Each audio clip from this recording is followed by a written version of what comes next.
चमत्कार नाम की कोई चीज़ नहीं होती है। निशुल्क रूप से पामिस्ट्री सीखने और अपने हाथ का निशुल्क अवलोकन करवाने के लिए पाम स्टोरीज चैनल को सब्सक्राइब करें और वहां पे दिए गए नियम पढ़ें।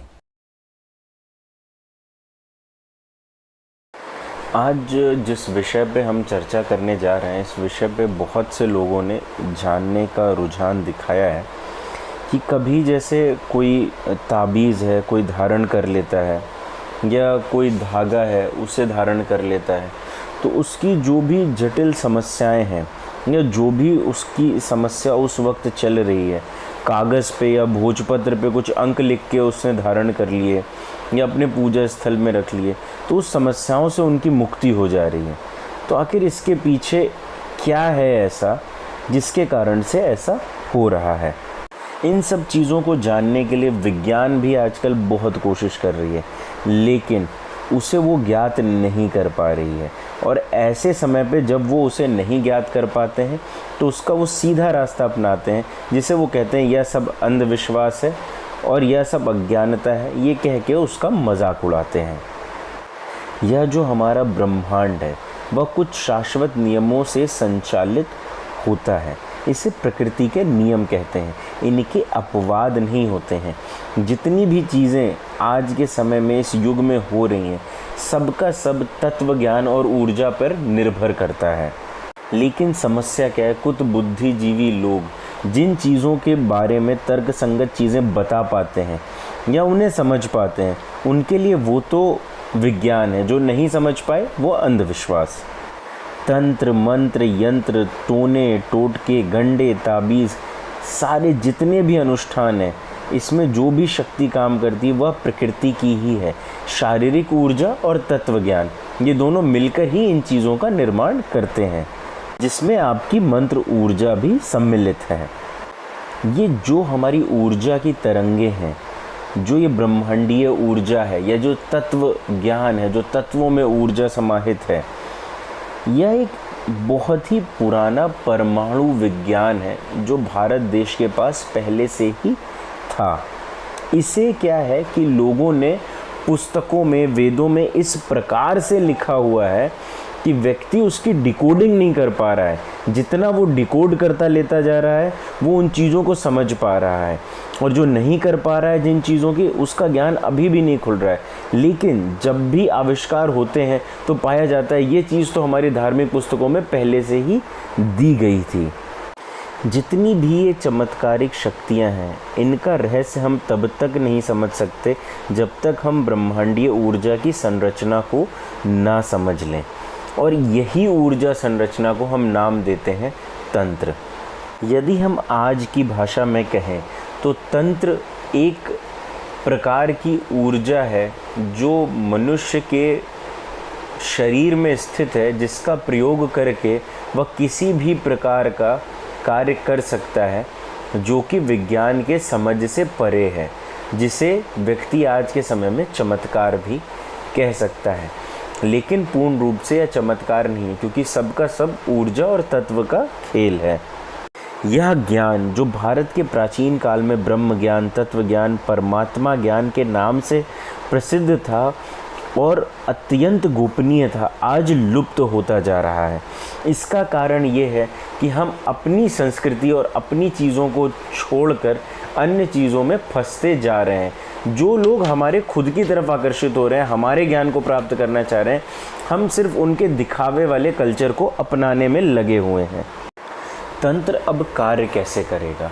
तंत्र का कार्य करने का मूल तरीका यह है कि जो शरीर में ऊर्जा है उसका प्रवाह हो, और अब उस ऊर्जा का प्रवाह किस प्रकार से होगा, शरीर से किस प्रकार से वो निकल सकती हैं, उसका जो मेन तरीका है वह है तरंगों के माध्यम से।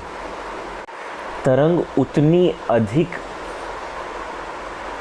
तीव्रता से अपनी ऊर्जा का प्रवाह करेंगी जितना ज़्यादा व्यक्ति अपने अंदर एकाग्रता प्राप्त कर लेगा, चाहे शारीरिक हो चाहे मानसिक हो।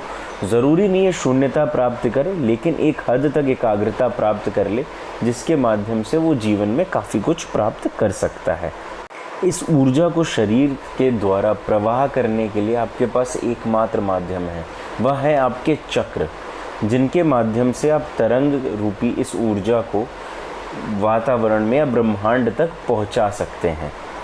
अब इन्हीं तरंगों के माध्यम से व्यक्ति अच्छे कार्य भी कर सकता है और बुरे से बुरे कार्य भी कर सकता है। जैसे किसी व्यक्ति ने अपने बाल काटे, कहीं फेंक दिए, अब उसको उसने लिया, कुछ मंत्रों के जाप से, जो मंत्रों की तरंग उठी उनके जाप से उसको जलाया और उस व्यक्ति को हर एक प्रकार से पीड़ित करना शुरू कर दिया, या गलत कार्य हो गए। किसी व्यक्ति के जीवन में बहुत सारी परेशानियां चल रही हैं, कुछ गंडे ताबीज उसे ऐसे बना कर दिए, कुछ तंत्र ऐसे बना कर दिए जिसको उसने पहना और उसके जीवन में परिवर्तन आया। उसी मंत्र की ऊर्जा से, कुछ वनस्पतियों के मिलाव से, उस तंत्र में भरने से उसके जीवन में परिवर्तन आया। लेकिन ये क्या हुआ? अच्छा तंत्र, ऊर्जा आपकी दोनों जगह लगी, लेकिन एक जगह आपने किसी का बुरा किया, एक जगह आपने किसी का अच्छा।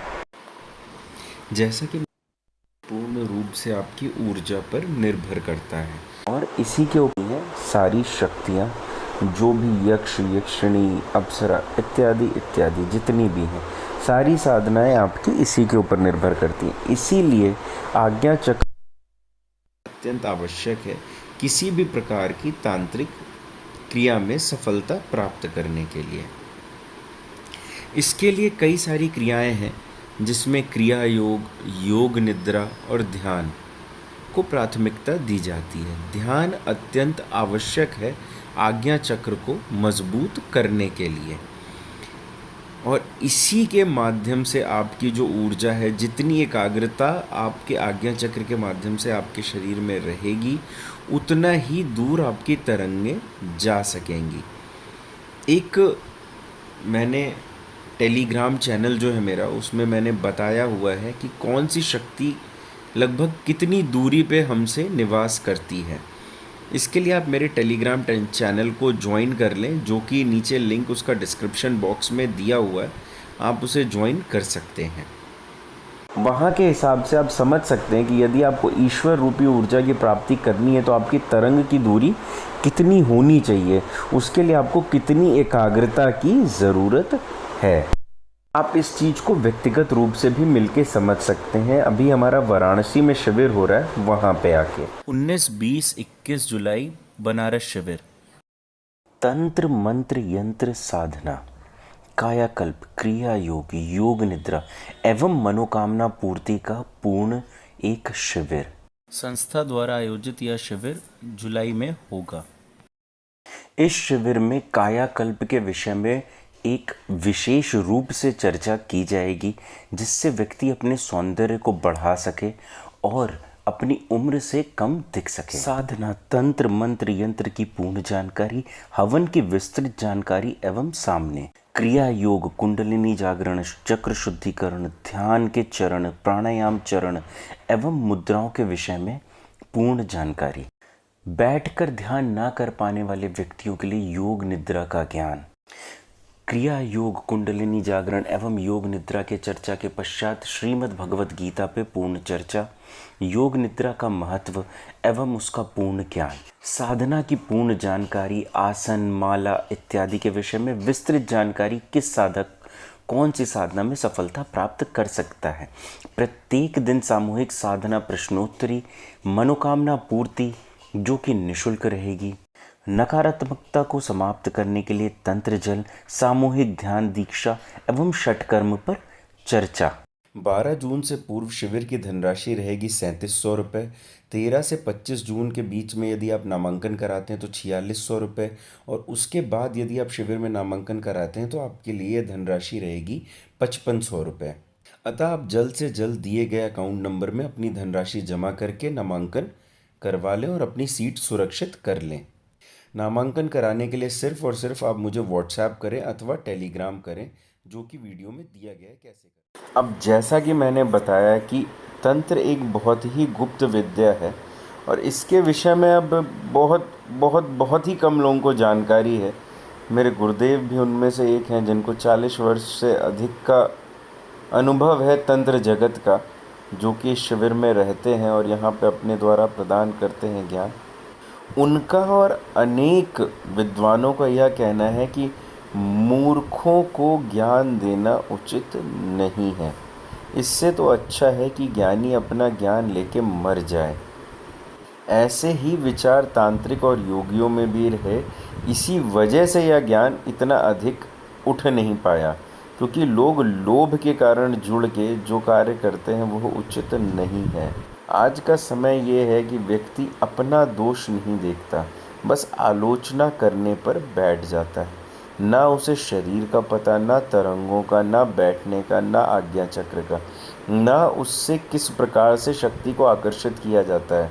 बस कहीं से किताबी चीज़ें पढ़ी, उसको करा, कुछ भी नहीं पता उसमें। खाली जो थोड़े से ज्ञानी हो गए उनको ये पता चल गया इस दिशा में इस माला से जप करना होता है, लेकिन उससे अधिक कुछ नहीं। जो बाहरी ज्ञान है वो लेके वो उस शक्ति को आवाहित करने लगे, जिसका उन्हें कोई खास रिजल्ट नहीं मिला। अगर मैं एक छोटी सी चीज़ आपको समझाने का प्रयत्न करूं, जिस प्रकार से एक समय पे बात हुई थी समुद्र मंथन की, तो उसकी असलियत क्या है, यह मेरे व्यक्तिगत विचार हैं कि जो शरीर से उत्पन्न होने वाली जो ये तरंगे हैं ना, यही हमारे देवी देवता को आकर्षित करती हैं। इसी सर्किट को प्राचीन काल में शेषनाग, कल्पवृत्ति आदि कहा जाता था। जो ये तरंगे निकल रही हैं, जो ये हमारा मेरुदंड है, यही सुमेरु पर्वत है। समस्त देवी देवता, असुर, गंधर्व इत्यादि सब इसी में व्याप्त हैं। यही परमात्मा का अंश आत्मा है। अतः जो लोग तंत्र को अंधविश्वास मानते हैं वे मूर्ख हैं। उन मूर्खों को तर्क से उत्तर नहीं दिया जा सकता, क्योंकि बिना जाने तर्क करते हैं। परंतु जो लोग वास्तविक रूप से जानना चाहते हैं तंत्र मंत्र क्या है, उनके लिए ही मैंने यह पूर्ण वीडियो बताए हैं, और उन्हीं के लिए शिविर किए जा रहे हैं, आयोजित होते हैं। जितना अभी तक मैंने आपको समझाया है उससे आपको यह पूरी तरीके से पता चल गया होगा, यह संपूर्ण ब्रह्मांड आपकी आज्ञा चक्र की तरंगों से ही नियंत्रित होता है। जितना अधिक शक्तिशाली होगा, सिद्धि उतनी जल्दी प्राप्त होगी। तंत्र अथवा साधना में जब यह कहा जाता है किसी विशेष मंत्र को आपको किसी विशेष वृक्ष के नीचे या कहीं बैठ के एक निश्चित संख्या में जप करना है, तो उसका यह अर्थ यह है कि उस मंत्र की जो तरंगे हैं उतनी संख्या में जप करने से उस जगह पे पहुंचती हैं जहाँ पे उनको उस शक्ति तक पहुंचाया जा सकता है।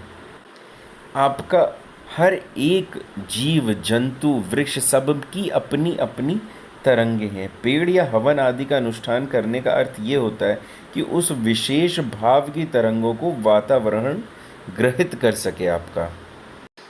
अब आपने मंत्र जप किया, अपनी तरंगों को अपनी इष्ट तक पहुंचाया, उसके बाद हवन किया, तर्पण किया, मार्जन किया, जिससे जो उससे उत्पन्न तरंगे हैं वो भी वातावरण में पहुंची और उसके माध्यम से आपके इष्ट तक उनकी प्राप्ति हुई।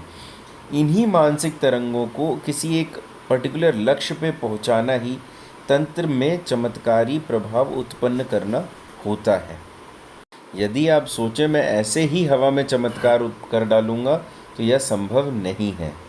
जिस प्रकार से मैंने बताया कि हर एक चीज़ की अपनी तरंग है, उसी प्रकार से मंत्र, साधना सामग्री, हवन सामग्री सबकी अपनी अपनी तरंगे हैं। जब तक यह तरंगे पूर्ण रूप से एकत्रित हो के एक स्थान पे चोट नहीं करेंगी, वह शक्ति आपकी तरफ आकर्षित नहीं होगी। इसलिए इस चीज़ को समझने का प्रयत्न करें। वाम मार्ग में किस प्रकार से ये ऊर्जा की जो संरचना है, ये तरंगे हैं, किस प्रकार से कार्य करती हैं, इसमें प्राकृतिक और अप्राकृतिक चीज़ों का किस प्रकार से मेल मिलाप होता है, इसके विषय में मैं अगले वीडियो में आप सबको समझाऊंगा कि क्यों वाम मार्गी साधना जल्दी सिद्ध हो जाती है, क्या होता है उसमें ऐसा जिसके कारण से वो जल्दी सिद्ध हो जाती हैं और तुरंत प्रभाव देती हैं। लेकिन ये ना समझें कि वो उसकी विधि इससे बहुत अलग है। विधि कुछ ऐसी ही है, बस उसको करने के तरीके आसान हैं और उससे जल्दी सिद्धि प्राप्त की जा सकती है। लेकिन ऊर्जा वहाँ पे भी है, तरंगे वहाँ पर भी हैं। जैसा कि मेरा नियम है कि जो भी मैं वीडियो बनाता हूँ उसमें एक प्रश्न पूछता हूँ, जिसका उत्तर देने वाले को कोई भी संस्था की तरफ से एक साधना सामग्री प्रदान की जाती है, जिससे वह अपनी भविष्य में साधना कर सके। तो जो आज का मेरा प्रश्न है वो कुछ इस प्रकार से है कि कोई एक ताबीज़ है, कोई एक तंत्र है जो किसी को पहनाया जाता है, उसके लिए शत प्रतिशत कार्य करता है, उसके पूर्ण शरीर में वह कार्य करता है, लेकिन वही तंत्र किसी दूसरे के शरीर पे कार्य नहीं करता है। तो इसका क्या मतलब समझा जाए या ऐसा क्यों होता है? दोनों एक ही घर में रहते हैं, एक ही खाना खाते हैं, एक साथ रहते हैं, लेकिन फिर भी ऐसा हो रहा है। तो ऐसा क्यों? महाराष्ट्र में साधक साधना में सफलता प्राप्त कर सकें, ध्यान, क्रिया योग और योग निद्रा को समझ सकें, सीख सकें और जो तंत्र के विशेष क्रियाएं हैं उनको समझ सकें, इसके लिए महाराष्ट्र में एक स्थायी आश्रम के निर्माण हेतु भूमि देखी गई है, जिसको खरीदने के लिए आप सभी के आर्थिक सहयोग की संस्था को आवश्यकता है। जितने भी साधक इस भूमि को खरीदने के लिए संस्था के लिए आर्थिक सहयोग करते हैं, उन सभी की आजीवन जिम्मेदारी संस्था की होगी कि उनको किसी भी प्रकार का आर्थिक, मानसिक या शारीरिक कष्ट ना हो उनके पूर्ण जीवन में। और संस्था द्वारा यहाँ पे साधनाएं करवाई जाएंगी, जिसे आकर साधक करें और सिद्धि प्राप्त कर सकते हैं। यहाँ पे सबके इस वक्त आप सबके आर्थिक सहयोग की ज़रूरत है संस्था को, जिससे वह जल्द से जल्द यहाँ पे ज़मीन खरीद सके और यहाँ पे आश्रम का निर्माण कर सके। जितने भी आश्रम संस्था द्वारा भारत में बनाए जाएंगे वह सारे के सारे साधकों के लिए ही हैं, उससे हमारा कोई व्यक्तिगत संबंध नहीं है और यह संस्था के लिए है और बाद में भी साधकों के लिए ही कार्यरत रहेंगे। इसीलिए साधकों के ही अनुदान द्वारा इनको बनवाया जा रहा है। कई लोगों के मन में ये बातें आती हैं कि आप स्वयं से क्यों नहीं करते, तो यह उसका उत्तर है कि यह सभी कुछ आप सभी के लिए ही बनवाया जा रहा है, इसलिए आप सभी का सहयोग होना अत्यंत आवश्यक है। आश्रम में साधक तंत्र, मंत्र, यंत्र का ज्ञान ले सकते हैं, अनेक प्रकार की क्रियाएं सीख सकते हैं और यहाँ पे आकर अपनी साधना सिद्धि करके जा सकते हैं। और यह पूर्णतः निःशुल्क होगा। जो भी लोग संस्था की आश्रम निर्माण में मदद करेंगे उनके लिए। मैं आप सबसे यही चाहता हूँ कि आप सब बढ़ चढ़ के आश्रम हेतु अपना अनुदान करें। अनुदान करने के लिए संस्था की जो अकाउंट डिटेल्स हैं वो नीचे डिस्क्रिप्शन बॉक्स में दी गई हैं। आप उसमें अनुदान करके मुझे टेलीग्राम पे अथवा व्हाट्सएप पे मैसेज करके स्क्रीनशॉट भेज सकते हैं। अनुदान की स्लिप तुरंत ही आपको बनाकर भेज दी जाएगी। 19, 20, 21 जुलाई बनारस शिविर। तंत्र मंत्र यंत्र साधना, कायाकल्प, क्रिया योग, योग निद्रा एवं मनोकामना पूर्ति का पूर्ण एक शिविर। संस्था द्वारा आयोजित यह शिविर जुलाई में होगा। इस शिविर में कायाकल्प के विषय में एक विशेष रूप से चर्चा की जाएगी, जिससे व्यक्ति अपने सौंदर्य को बढ़ा सके और अपनी उम्र से कम दिख सके। साधना, तंत्र मंत्र यंत्र की पूर्ण जानकारी, हवन की विस्तृत जानकारी एवं सामने क्रिया योग, कुंडलिनी जागरण, चक्र शुद्धिकरण, ध्यान के चरण, प्राणायाम चरण एवं मुद्राओं के विषय में पूर्ण जानकारी। बैठकर ध्यान ना कर पाने वाले व्यक्तियों के लिए योग निद्रा का ज्ञान, क्रिया योग, कुंडलिनी जागरण एवं योग निद्रा के चर्चा के पश्चात श्रीमद् भगवत गीता पे पूर्ण चर्चा, योग निद्रा का महत्व एवं उसका पूर्ण ज्ञान, साधना की पूर्ण जानकारी, आसन, माला इत्यादि के विषय में विस्तृत जानकारी, किस साधक कौन सी साधना में सफलता प्राप्त कर सकता है। प्रत्येक दिन सामूहिक साधना प्रश्नोत्तरी, मनोकामना पूर्ति जो कि निःशुल्क रहेगी, नकारात्मकता को समाप्त करने के लिए तंत्र जल, सामूहिक ध्यान दीक्षा एवं षटकर्म पर चर्चा। 12 जून से पूर्व शिविर की धनराशि रहेगी 3700 रुपये। 13 से 25 जून के बीच में यदि आप नामांकन कराते हैं तो 4600 रुपये, और उसके बाद यदि आप शिविर में नामांकन कराते हैं तो आपके लिए धनराशि रहेगी 5500 रुपये। अतः आप जल्द से जल्द दिए गए अकाउंट नंबर में अपनी धनराशि जमा करके नामांकन करवा लें और अपनी सीट सुरक्षित कर लें। नामांकन कराने के लिए सिर्फ और सिर्फ आप मुझे व्हाट्सएप करें अथवा टेलीग्राम करें, जो कि वीडियो में दिया गया है कैसे करें।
ग्रुप को भी ज्वाइन कर सकते हैं, जहां पे आप मुझसे डायरेक्ट संपर्क कर सकते हैं और वहां पे मुझे मैसेज कर सकते हैं। इसका लिंक मैं डिस्क्रिप्शन बॉक्स में दे देता हूं, और किस तरह से ज्वाइन करना है आप ये वीडियो में देख के समझ। टेलीग्राम चैनल को ज्वाइन करने के बाद आप उसमें डिस्क्रिप्शन बॉक्स में जाके डी ऑकल्ट पे क्लिक करके मुझे डायरेक्ट मैसेज कर सकते हैं। कृपया मुझे निःशुल्क सामग्री, दीक्षा, सिद्धि ट्रांसफ़र ऐसी चीज़ों के लिए बिल्कुल मैसेज ना करें। आप कॉल मी फॉर ऐप के थ्रू भी मुझे डायरेक्ट कॉल कर सकते हैं। मेरी आईडी है devanshu@cm4।